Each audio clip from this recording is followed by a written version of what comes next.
মটরশুঁটি বা কড়াইশুঁটি 1 বছরেরও বেশি স্টোর করে রেখে খেতে পারবেন।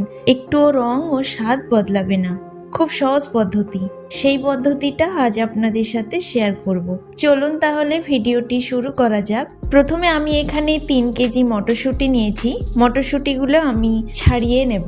সবগুলো মটরশুঁটি ছাড়িয়ে ফিরে আসছি। এই পর্যন্ত এসে আপনাদের কাছে একটাই রিকোয়েস্ট, একটা লাইক করে ভিডিওটি কন্টিনিউ করবেন। আমার চ্যানেলে নতুন হয়ে থাকলে চ্যানেলটি সাবস্ক্রাইব করে পাশে থাকবেন। ফেসবুক থেকে দেখলে পেজটি ফলো করে দেবেন।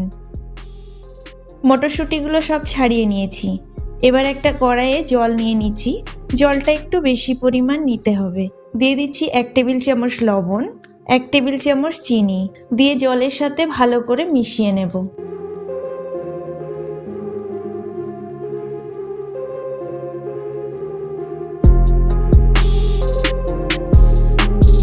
জলটা গরম হয়ে গেছে, এবার মটরশুঁটিগুলো দিয়ে দিচ্ছি। একটু নাড়াচাড়া করে দিচ্ছি। মটরশুঁটিগুলো বেশিক্ষণ রাখা যাবে না, তাহলে বেশি সিদ্ধ হয়ে যেতে পারে। যে মটরশুঁটিগুলো উপরে ভেসে উঠেছে সেই মটরশুঁটিগুলো একটা ছাঁকনি দিয়ে তুলে নিচ্ছি।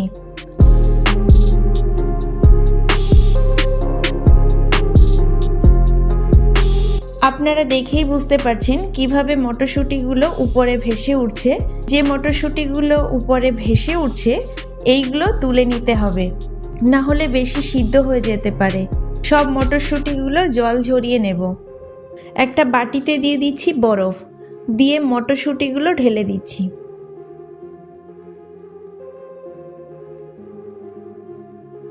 আর একটু বেশি করে ঠান্ডা জল দিচ্ছি।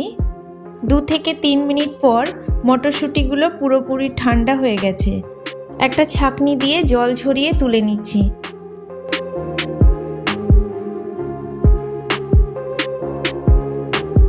একটা পাতলা সুতের কাপড় বিছিয়ে দিয়েছি। এবার মটরশুঁটিগুলো ঢেলে দিচ্ছি। হাত দিয়ে একটু ভালো করে ছড়িয়ে দিচ্ছি, যাতে একটার উপর আরেকটা না থাকে। আর একটা সুতের কাপড় নিয়ে এক্সট্রা যে জল আছে আলতো হাতে মুছে দিচ্ছি। বেশি চাপ দিতে যাবেন না, তাহলে দানাগুলো বেরিয়ে যেতে পারে। মটরশুঁটির গায়ে যে জলটা আছে এটা শুকিয়ে আসা পর্যন্ত এভাবে রেখে দিব। 1 ঘন্টা পর দেখেই বুঝতে পারছেন মটরশুঁটির রঙটা একই রকম আছে আর জলটাও শুকিয়ে গেছে। এবার মটরশুঁটিগুলো তুলে নেব। দেখুন রঙটা কত সুন্দর এসেছে। একটা কাঁচের জারে তুলে নিচ্ছি। কাঁচের জারে যেন কোনো রকম জল না থাকে সেদিকে অবশ্যই খেয়াল রাখবেন। এমন একটা পেপার নিয়ে নিচ্ছি।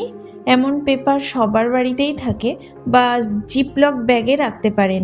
বলে রাখি, আপনারা যদি জিপলক ব্যাগে রাখেন তাহলে ডিপ ফ্রিজে রাখবেন, আর যদি কাঁচের জারে রাখেন তাহলে নর্মাল ফ্রিজে রাখবেন। এভাবে 1 বছরেরও বেশি স্টোর করে রাখতে পারবেন। ভিডিওটি আপনাদের কাছে কেমন লাগলো কমেন্টে জানাতে ভুলবেন না। আজকের মতো এতটুকুই। দেখা হচ্ছে পরবর্তী কোনো ভিডিওতে। ভালো থাকবেন, সুস্থ থাকবেন।